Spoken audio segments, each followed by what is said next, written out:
Today happens to be the National Youth Day on the occasion of Swami Vivekanand's birth anniversary. His mission was to bring about a change through mobilization of the youth. You too have been referred to as the Swami Vivekanand of today by many media articles. Since you work quite intensively with the young population, especially with the leading institutions of the country like IITs, IIMs, AIMS, etc. Sir, I would like to ask what you think is a major difference in youth engagement from Swami Vivekanand's time to today. Is it easier now or is it more difficult or are there the same challenges? I would request you to please throw some light on this. You see, the youth is always in a peculiar condition. And the peculiar condition is that the body, in a short span of, let's say, 6-7 years, attains almost a sudden maturity. If you consider the lifespan of a human being, 75-80 years on an average, 6-7 years is almost sudden, right? And you are a very changed biological being at 18 compared to what you are at 12, right? It just happens. And you have attained biological maturity,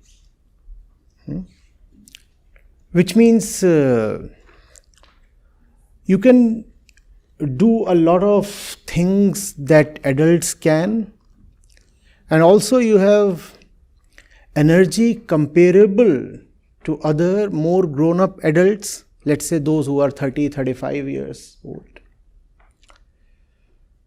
right? And all that has just happened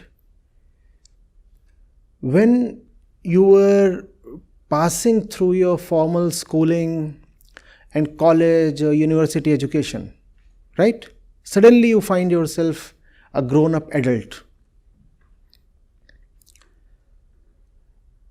No, life has not yet given you too many years to gather experience from, but it has given you the energy to shake things up, the power to procreate, and the responsibility to build systems, engage with systems, earn for yourself, right? All these things have suddenly come to you. You think of the two important decisions that people make in their lives, which is choosing their education and career. That's the first part of the decisions. And the second one being engaging with another human being of the other gender, and possibly marrying. Both these things get done right when you are quite young, and you don't really know the world too much. So that's the condition of the youth. Having a lot of potential, having a lot of energy, but not having enough understanding. Your schooling, your college education, during which you are growing up, does not cater to your inner development needs. That is taken as a given. It is assumed that the person is growing up in a physical way, therefore the person is also gaining inner maturity parallelly, which is a huge assumption, which is an erroneous assumption. That does not just happen. So what happens is that all this energy that the youth has is driven not by the understanding of the youth, but by the random forces of social, cultural, biological conditioning that operate upon you.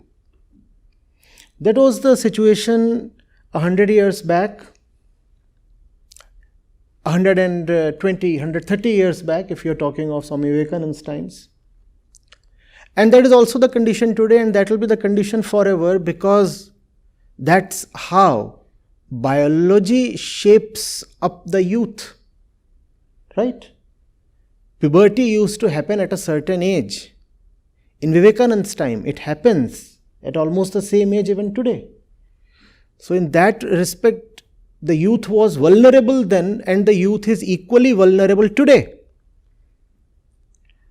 In the blink of an eye, the kid who used to play at home is entrusted with the responsibility to earn, make life decisions, choose a career, choose a partner, and all that happens, I said, just so quickly.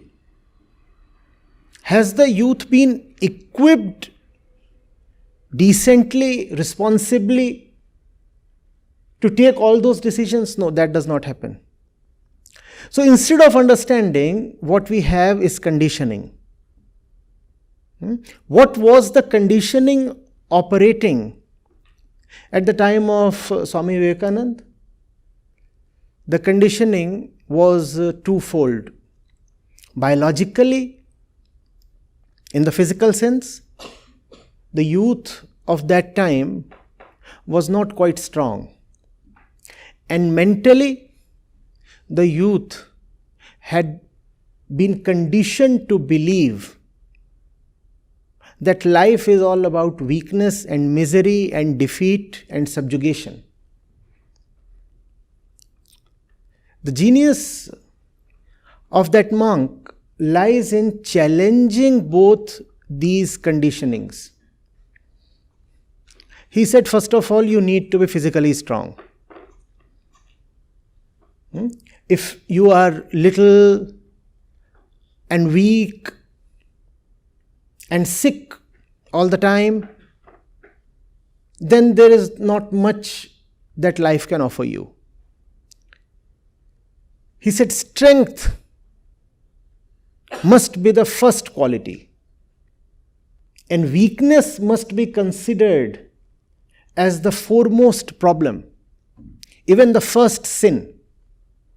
Weakness must be considered extremely abhorrent. Any feeling of helplessness or subjugation has to be kept aside. So he said those things, but if you see what he was challenging, he was not really challenging weakness, he was challenging conditioning. It's just that in those times, conditioning expressed itself as weakness. If you look at the average height of a 20-year-old today, you take a sample, 100, 200 youngsters, all 20 years old, and you look at their average height and average weight, you'll find the average height a couple of inches more than the height that was there in 1890 or the year 1900, Swamiji's times. Similarly, weight. You all have gained in weight. The youth of that time was quite emaciated. And if you look at girls especially, the difference in height and weight might be even more significant. Now, I am saying this from my hunch. You can corroborate the data from wherever it is available, if at all it is available. I think the data will validate what I am saying. So there was a lot of weakness at that time, and poverty, and subjugation. India had simply been crushed and trampled over. And there was so much illiteracy. And the result was that the youth was in a state of complete lack of self-assuredness.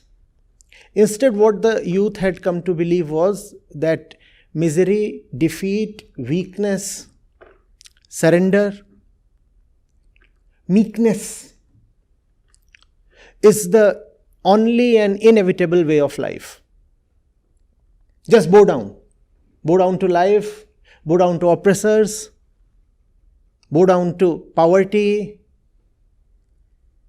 bow down to ignorance, lack of knowledge, bow down to all the random forces of situations that hit a human being. Swamiji said, no. That's not the truth. That's simply the way you are conditioned. Mind you, that's not the truth. That's simply the way you are conditioned.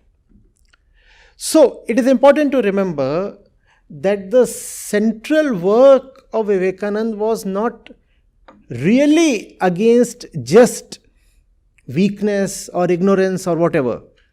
It was against conditioning. It's just that conditioning expressed itself at that time as weakness and illiteracy and helplessness and ignorance, right? Now you tell me, as the youth of today, what does conditioning express itself as today? Because had Swamiji been alive today, he would not have conveyed the same message he did a century and a quarter ago. The message would have changed because the conditions have changed. See, the work of a spiritual revolutionary is to bring the truth to you. And what is the truth? Truth is not a concept. Truth is not a statement. Truth is not a principle to live by. Truth lies simply in getting rid of one's inner patterns. That which you have believed yourself to be, drop that. And what remains is the truth. Whatever you have become by chance, by ignorance, drop that, and what remains is the truth. So had he been around today, how would he have conveyed the message of truth? What has the youth of today become? Are we together? You see, his work lied in challenging what we have erroneously, falsely become. Year 1900, year 1890, that was the time when he was the most active. What had the youth become then? At that point, what was the condition of the youth? You remember conditioning. How had the youth of that time taken shape? What was the condition? What were they thinking? What did they look like? What was their belief system? Think of that. What were they saying? Let's say you meet someone from that time, right? 20 years old or 25. And what is that person saying? What is that person saying? Come on, please. First of all, how does he look? He or she. How does he look? Famished. And skinny. Because famished, hence skinny. And is he well read? What does he believe in? Superstitions. Wonderful. Lovely. When he looks at a white man, how does he feel? Inferior and afraid. Right? And what else? How does he, for example, look at other castes? Let's say he belongs to one of the so-called upper castes. How does he look at the so-called lower castes? Now this fellow himself is in tatters, but he is looking at a fellow human being, a fellow Indian, as untouchable, probably. Huh? How, if he is a male, how does he look at women? Lower, inferior beings. Right? And he is conditioned to believe all of that. Probably he is a flat earther.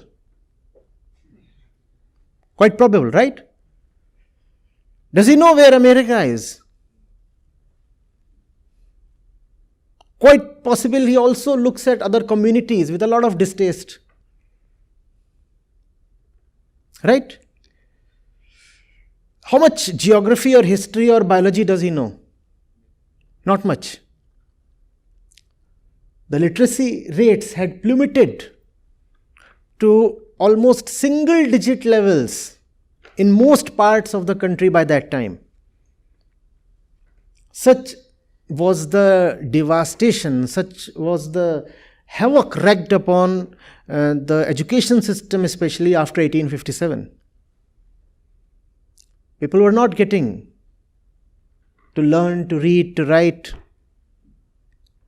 The existing system of education had been devastated. And no alternative, no mass-based alternative at least, had been created. So people were largely illiterate. So that's his situation. And when you look at him today, what do you say? Oh, he is so blinded by his beliefs. You know, when you look at him, you will say, a poor fellow. Inwardly, that fellow is very, very confident. He was so confident that in some way, he actually managed to obstruct Swami Vivekanand. One of the reasons he died so early was because he faced such stiff resistance, not from the Europeans or Americans, but from the Indian population itself. He did the best he could, and that was not really the age of technology. A lot of travel that he undertook was quite a burden on the body. Very painstakingly he travelled, sometimes on foot. He did not take care of his food, his health, his various diseases. And before he could be 40, he was gone. Think, who troubled him so much? Who troubled him so much that he had to depart? And he was a well-built man, strong. Pretty strongly built. And it's not as if he miraculously just chose to disappear or depart at that young age. He was brought down by ill health and disease. Who troubled him so much? Think of it. Who? And he's a strong man and he's a well-read man. I mean, well-read is an understatement. He's a champion author. And there is somebody who just pulverizes him to the ground. Who is this? That famished, ill-read, ill-bred, ill-fed fellow. He defeated Swamiji. Not in the final count, obviously, but at least temporarily. He kept on saying, if I just get 100 suitable young people, I'll change the face of India. He didn't get that many. It's debatable whether he got even 10 of them. You do not need to kill a man always directly. He's asking for something. He's betting his life on something. You devoid him of that which he wants so desperately, that which he loves with all his heart. He won't be able to live. Do you see this? It's just that we never love anything that heartfully. So we do not know what a real lover goes through. But if you ever want something really worthy, something really beautiful, with all your life, with all your energy, and you don't get it, you just don't feel like living. The youth of that time deprived Swami Vivekanand of what he wanted from them. And how did the youth deprive him? By blindly believing in whatever they believed in, whatever their concepts were. Today you look at that fellow we just talked of and you say, oh, 5 feet 4 inches, can't even write properly. You ask him to just tell how many major rivers are there in North India, he might not know.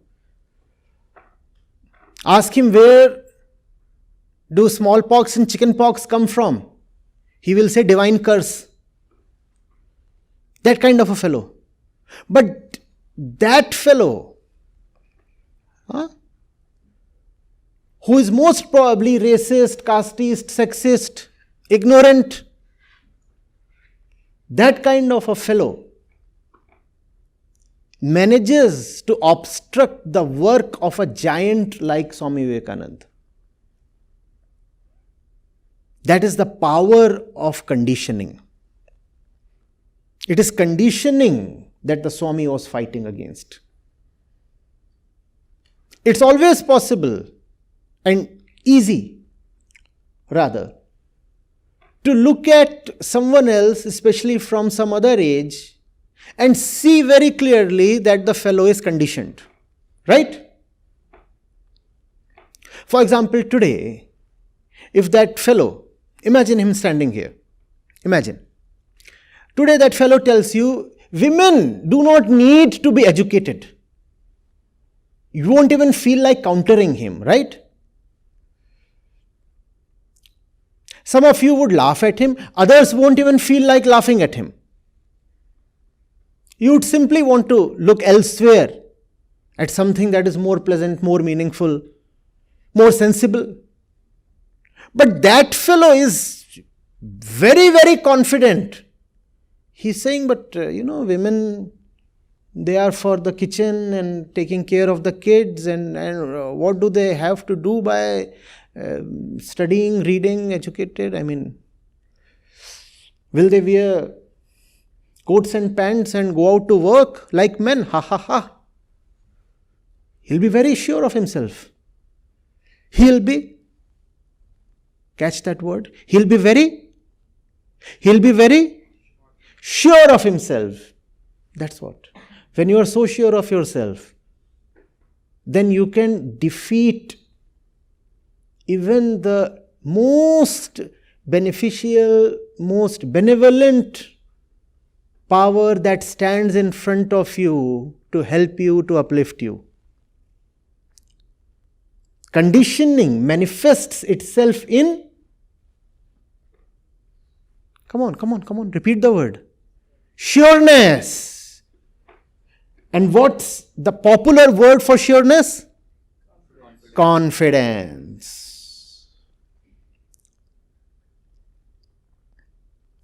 That skinny fellow, if you send his blood to some pathology lab, he would be found deficient in 20 things. In fact, he would be found deficient in everything. He might even be found deficient in a few organs. The fellow does not have a liver. That kind of deficiency. But he is not deficient in confidence. Deficient in everything, but not in.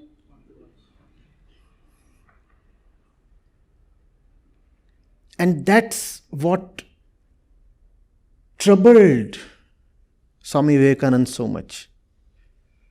He actually laid down his life. It's just that when you are killed by a gun, then you can see the blood flowing.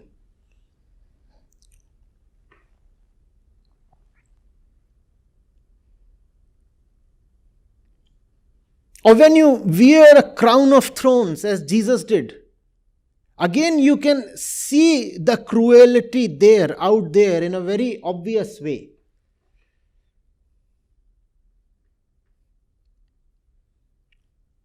Or you find Socrates being made to drink poison. You can see it. Your eyes can see that. So you know this is murder. But when a Vivekanand dies that way, you do not see the blood flowing, and you do not see the thorns, and you do not see the poison.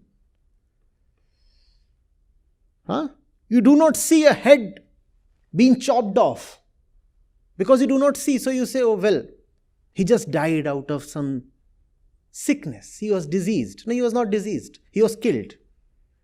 What killed him? The headstrong confidence that we have. You could call them headstrong jugheads. Extremely confident of themselves. And what they were then confident of, today we laugh at. Correct? What he was confident of that time, today we laugh at all those things, don't we? Maybe someone else would laugh at the things that we are today confident of. And confidence continues to be a buzzword even today, especially in the youth. Does it not?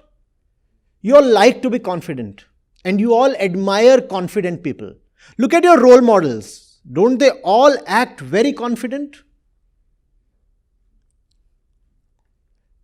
The ego, to sustain itself, all ignorance to sustain itself, must act very, very confident.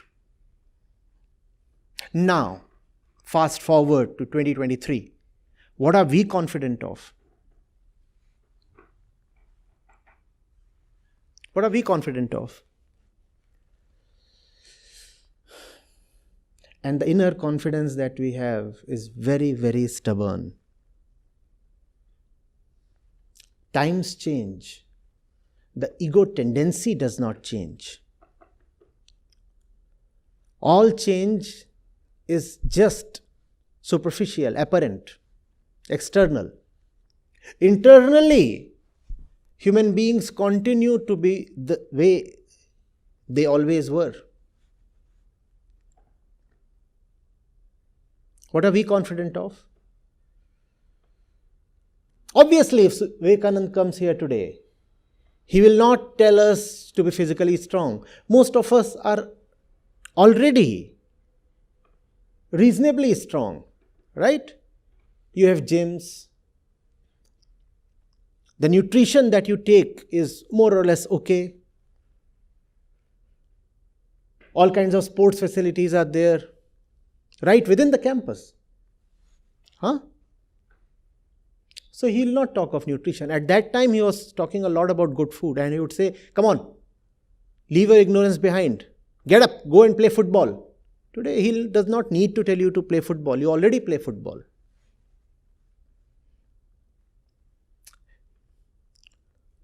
What will he need to address today? What are you confident of today?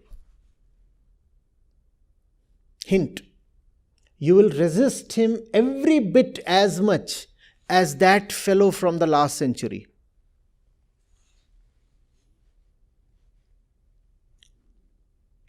Nobody wants to accept a Swami Vivekanand. His lot, his fate is to be resisted. He was resisted then, he would be resisted even today. He was resisted by everybody, including the youth. Then it is the youth that would resist him even today. Now that's very counterintuitive, because we love to talk of Swami Vivekananda as a youth icon, Right? Swami Vivekanand, the favorite of the youth. Youth icon, youth icon. And here I am, asserting that were he to be here today, it is the youth that would resist him the most. Because the work of a spiritual revolutionary, of the knower of Vedant, and it is Vedant that Swamiji was most fond of. He worshipped Vedant, not any god. To him, Vedant was sacred. His work is to challenge the conditioning of the day. In that alone lies the worship of the truth. Challenge conditioning. What are we conditioned as? What are you conditioned to believe in? Tell me, please.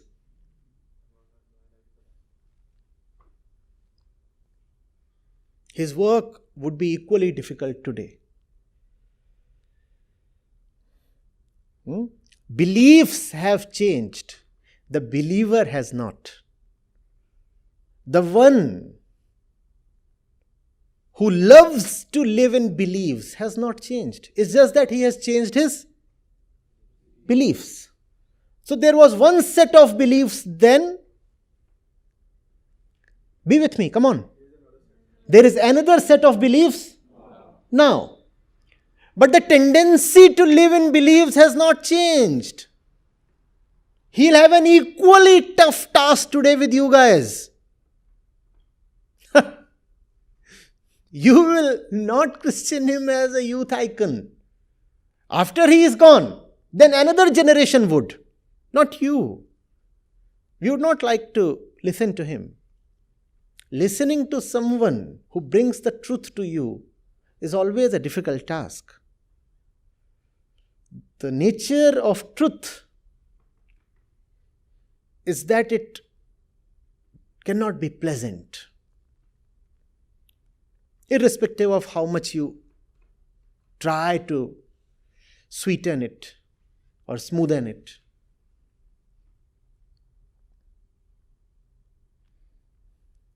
Are you getting it? Think of this. So many people would assemble to listen to him. When he returned from the States, a huge procession greeted him right at the port. But when he asked for just 100 people who could be his soldiers, he was denied.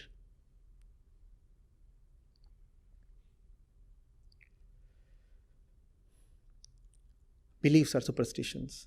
Just that it is easy to call the other's superstition as superstition. Our own superstition we call as a sacred belief or holy culture or passion, right? In a non-religious, non-cultural context, your personal belief you will call as your passion, but even that is superstition. And when that is challenged, one does not like it. The superstitions of that time are quite evident. The fellow is, for example, saying that snakes live for 2000 years. Or that a certain tree turns into a beautiful lady every fortnight.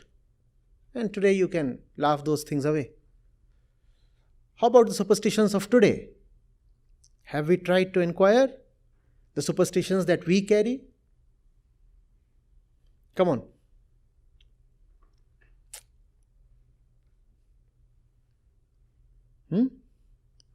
Risk a guess at least. Can you watch me from there? Otherwise, this seat is available. Come over to this side. I'll have to bend to look at you, and same with you.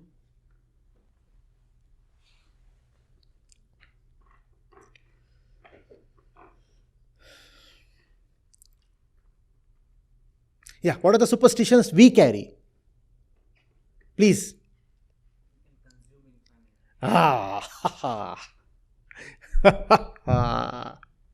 Consume, consume, and consume. Consume. Come on. Have more. That's the purpose of life. Happiness is the purpose of life, and happiness is obtained through consumption. Happiness is the purpose of life, and happiness comes through consumption. And Swami Vivekanand will again have to fight this superstition till his last breath. And he'll again be defeated. We'll not let him win. Consume everything you can lay your hands on. Consume your own body, consume somebody else's body, consume all the resources the earth does not even have to offer. Consume the plants, the animals, the mountains, the trees, the rivers, the air. Consume just everything possible. Have it. We don't like to call it a superstition. We'll say, oh, but it's a choice. It's a way of life. It's not even a way of life. It's the purpose of life.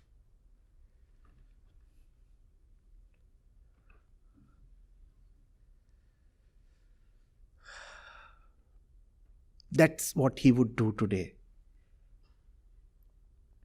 What is a superstition? What is a superstition? Believing in something without having inquired till the last detail. Right?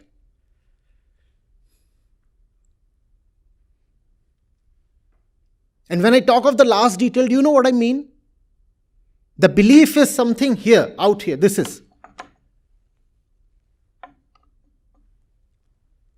When you want to go to the last detail, you have to think of the believer. Who is the believer? You have to look into the fact of the belief, obviously. And then you have to go into the mind of the believer and ask, why does he have to stick to this concept or assumption? Why does he have to stick to it? And that's when the inquiry is complete. And if the inquiry is not complete, whatsoever you hold as true is not only belief but actually superstition. Superstition. And our education, the thing that we talked of right in the beginning, does not equip us to go into self-inquiry. We do not know why we think the way we do. We do not know why we desire the way we do. We all want so many things in life, but we do not know why we want something. And if you do not know why you want something, whatever you want will be perilous to you. Irrespective of what you want, it will hurt you.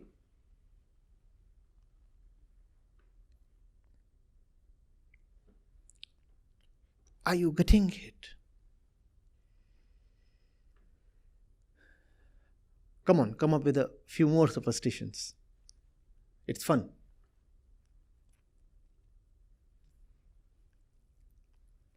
Come on.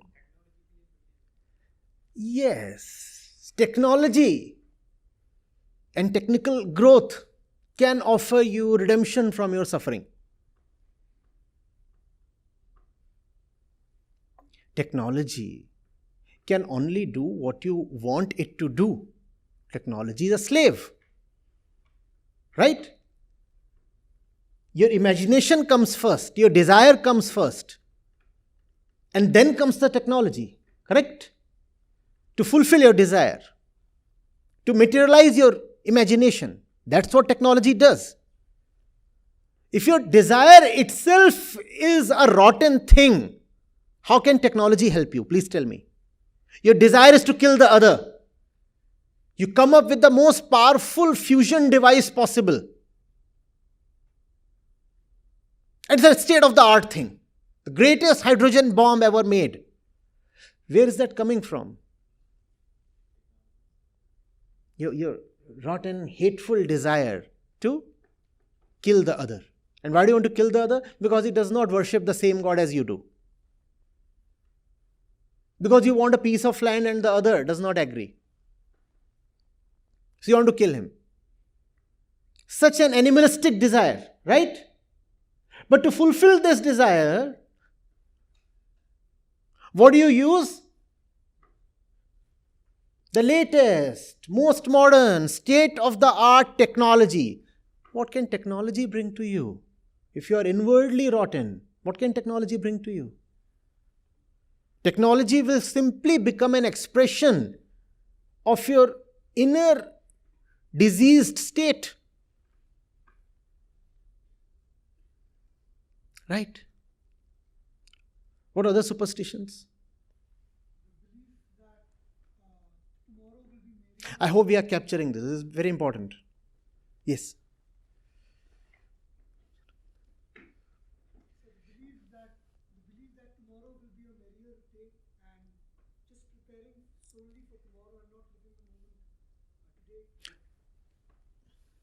See, wherever there is desire, there has to be a wait for tomorrow. What does a life based on desire mean? Work today based on your desire, and tomorrow you will have fruits of your action. So you'll have to necessarily live in tomorrow. And what does that entail? Something very dangerous. What that means is you cannot live in love.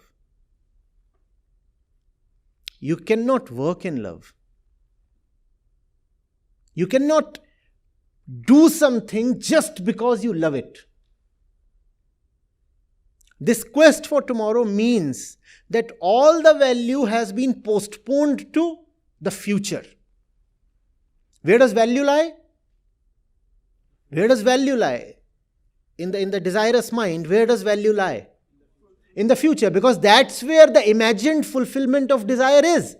No desire gets instantaneously fulfilled, right? What is the nature of desire? You desire something, then you work to attain it, and you attain it 2 days later. And 2 days later, you imagine that you will be fulfilled. It's just that 2 days later, there is something else. And you're never really fulfilled. But forget about the future. What does this continuous state of desire do to the quality of your existence, which is right now? It leaves you deprived, impoverished. You have nothing right now. Everything has been scheduled to the future. All the goodness, all the fun, all the joy has been marked to the future. So how are you right now? That nobody wants to talk of. Come on, become something.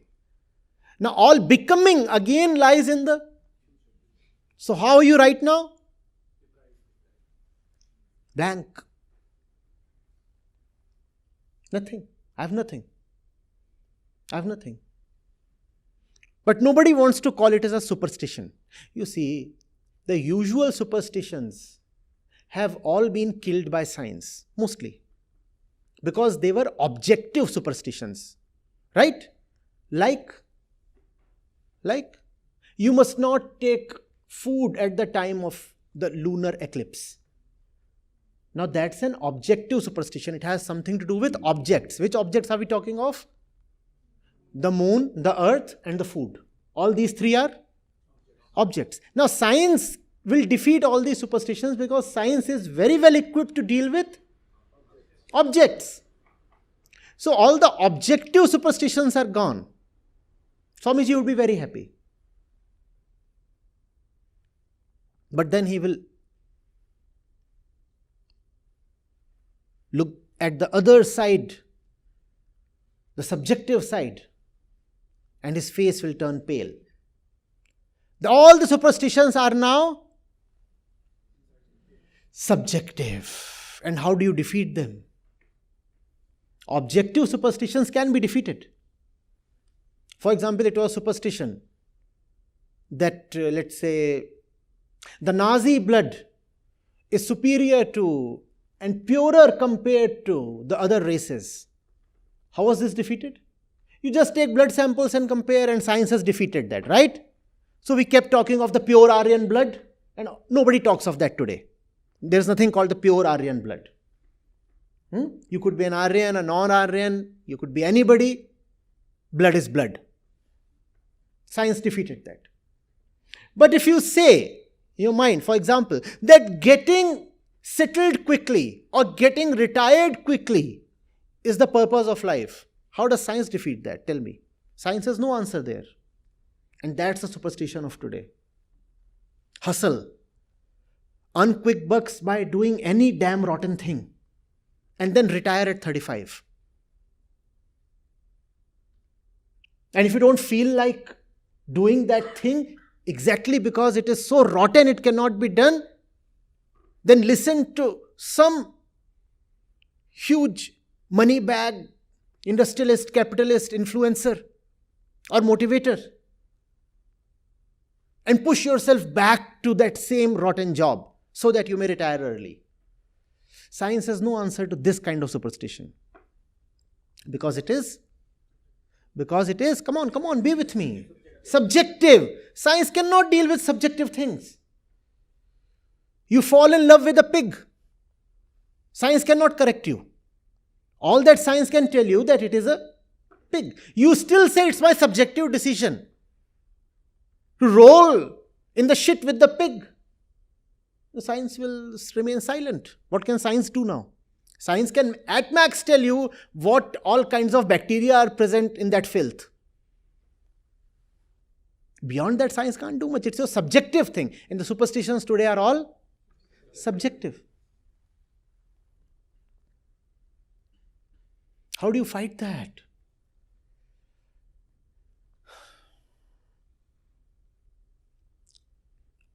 Swami Vivekanand is saying the challenges of the last century were actually easier to deal with. At this moment, the challenges are almost impossible to tackle. You could demonstrate to someone that his belief is a mere superstition. But how do you demonstrate that your subjective concepts, your way of life, your principles, these are all just worthless, false, baseless? How do you demonstrate that? It's very difficult.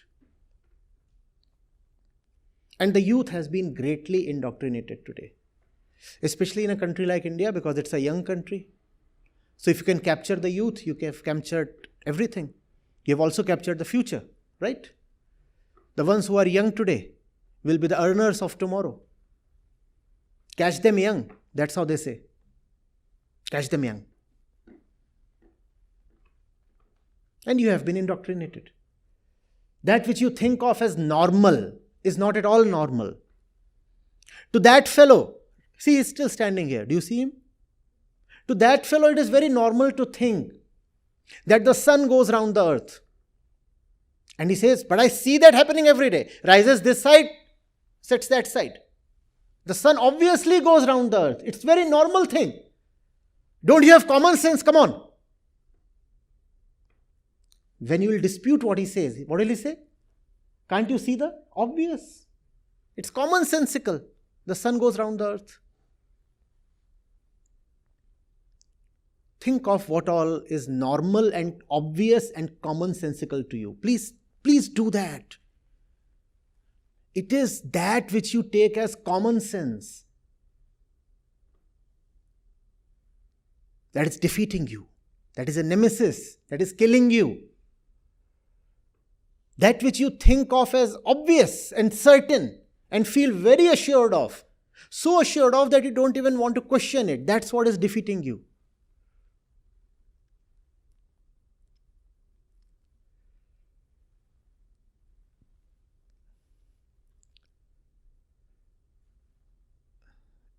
Am I making sense, or is it?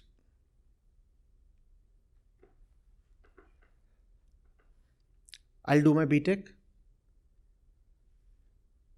And 3 roads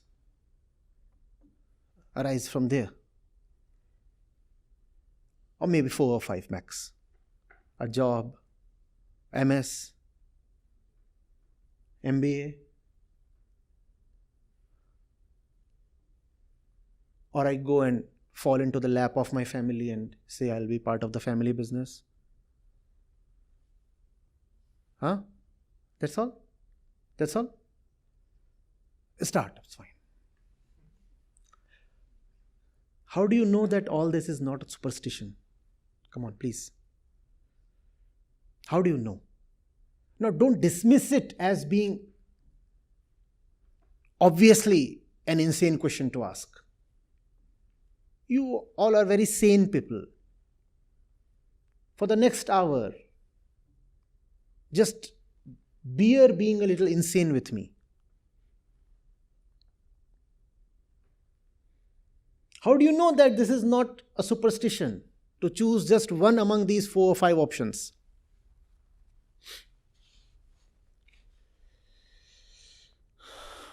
Please tell me.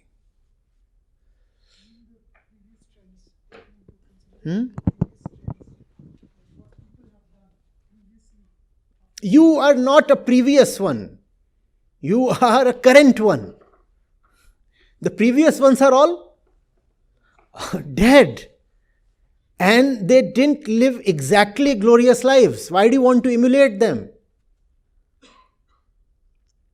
The friend we have standing here is also a previous one. Want to be like him?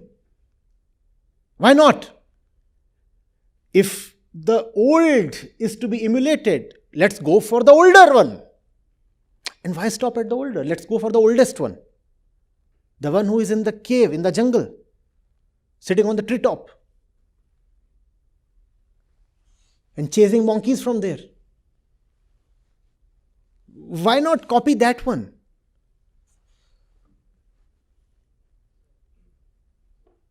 Something to visit.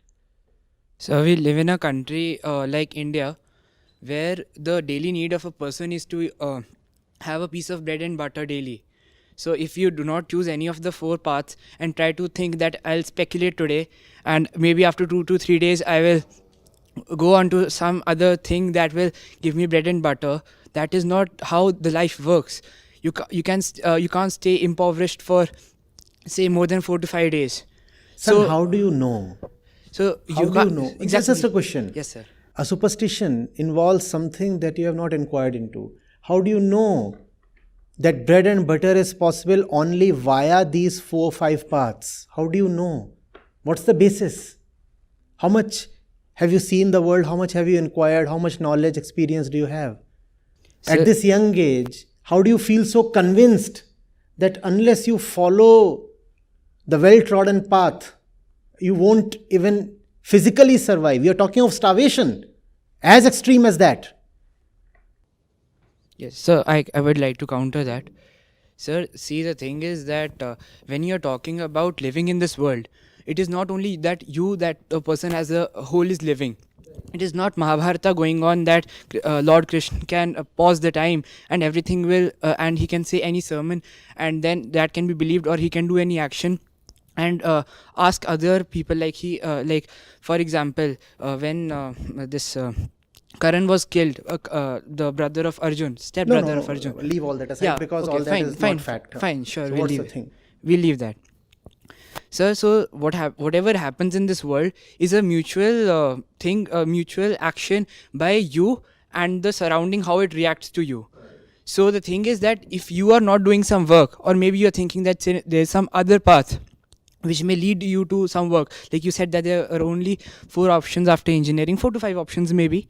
So in that way, you would be I think that would be correctly the way to think as it is, because if you do not work into a particular direction, or if you are trying to choose a new path, it's most probable that the surrounding people would not react to you in the same way. How do you know? So that's a known fact. How do you know? Again, that argument of obviousness. How do you know? Very obvious. So, okay, fine. I'll give you an example. No. My question is, how do you know? Yeah. I'll give you an example. The question is, how do you know? Not give me an example. How do you know? It's an epistemological question. How do you know? Sir, can you speak? Sir, you give podcast on YouTube. Is it possible for you to say something against the Prime Minister of India today in your podcast? I actively say when I need to. Sir, but Even the Prime Minister probably knows that. Sir, but that would lead you into trouble. Probably Most it already certainly will. does, but fine. So It's okay. So, sir? It's a subjective thing, right? So, exactly. My question was, how do you know? Get into that. How do you know that you'll starve if you do not take these 4-5 paths? Sir, because it is scientifically proven. Scientifically proven. Which journal, which research paper, which lab, which scientist? So, that I do not know exactly, but... Then how do you know? Sir, because that is what we have been taught in our earliest classes. When In your we are in classes. school. Which book? Sir, textbooks. Which particular syllabus? Which board do you come from? Sir, ICSE. Any other person from ICSE here? By the way, I too am an ICSE product. Did you have any book that told you that you will starve if you do not follow any of these 4 paths? Any course, any book? How do you know? Sir, you need money to survive, right? How do you know that you won't have money outside these 4-5 paths? So, you don't have time to speculate over that. Mike, quick. It's just that we have seen other famous people who are at a good position right now, and we know that they have taken those paths, so we try to replicate their path, saying that if we take the path, we will also reach at where they are right now. Okay. How do you know wherever they are actually feeling okay? How do you know? We don't know that, but because of the fame, the popularity, the money that they have, Somebody is famous. Yeah. Look at the logic, please. We are saying somebody is famous, so I want to be like him. Now, anybody can be famous for whatever reason. Good, bad, whatever. You want to be like somebody who is famous, but how do you know that his own position is something that would give you whatever you want? Peace, fulfillment, joy, fun, whatever. How do you know? But what if something you want is being famous itself? It's not... How do you know being famous will give you something that you would really enjoy? How do you know? You can be famous overnight. You can be famous tomorrow morning, right? It's quite possible in the age of social media. And you can actually plan it out. You want to be famous, you can be famous before the session ends. And all that happens. We know how things go viral and what all things go viral. How do you know being famous will bring to you something that would please you? How do you know? We don't know it until we reach that path. Right. How have you chosen a destination without knowing anything about the destination? How have you can even choose, but how have you simply committed yourself to that one thing as obvious and the right thing and the purpose of life? How have you done that? Our belief. Because it's our belief, like That's what. It's just blind belief. That's what he was fighting. Blind belief. One of the beliefs of those times was that the white man is made to rule. And if you challenge that belief, you will have a hard time, not among the white ones, but actually more among the brown ones. How do you know that you're not living in similar beliefs today? Similar in the sense of the believer remaining to be the same. The beliefs have obviously changed. How do you know anything you believe in is of any value? And it's not impossible to test things out. Inquiry is possible. And it's not as if it takes an entire life to inquire. You have a lot of time. A lot of things that we believe in would simply fall to pieces if we sincerely inquire even for a couple of hours or a couple of days. It is possible. We don't even Google properly. Come on. Look at most of the stuff that is circulated on WhatsApp, etc. Have those people even Googled for the facts? Is it so impossible to know that what you are believing in is just hogwash?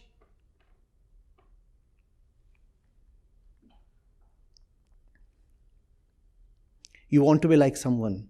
Have you even bothered to look at the facts of that person's life? Obviously, you cannot enter his kitchen or bedroom and look for first-hand information. But have you even bothered to glean through the publicly available information? Have you? How then have you accepted that person as your role model?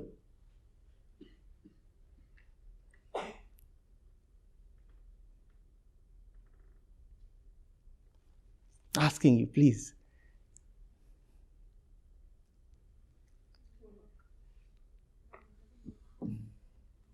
Son, how do you know? So, That question has still not been answered.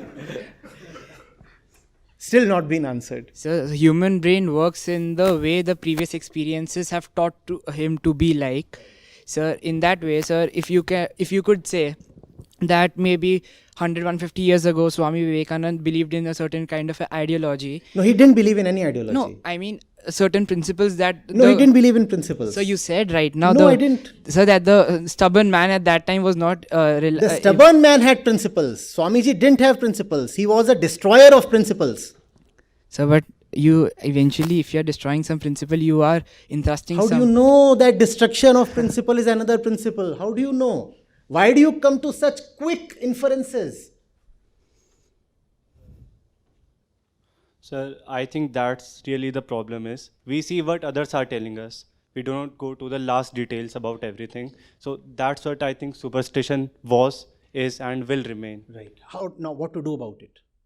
I don't really know what we can do about But it. you're already doing something about it by acknowledging that that is the biological tendency of this animalistic brain. I think the first step itself is acknowledging the problem. Acknowledgement. Yes, that's the first step. Acknowledge that beliefs come quick and cheap, and they are most likely to be not only false but very, very dangerous. They'll consume your entire life. They'll consume your entire life. You could even say a man is nothing but his bundle of beliefs. You have to be very, very careful the bundle that you are carrying. That does not mean there are good bundles and bad bundles. All bundles are just bad, just as there are no good diseases. That's what I really think. Yes, wonderful.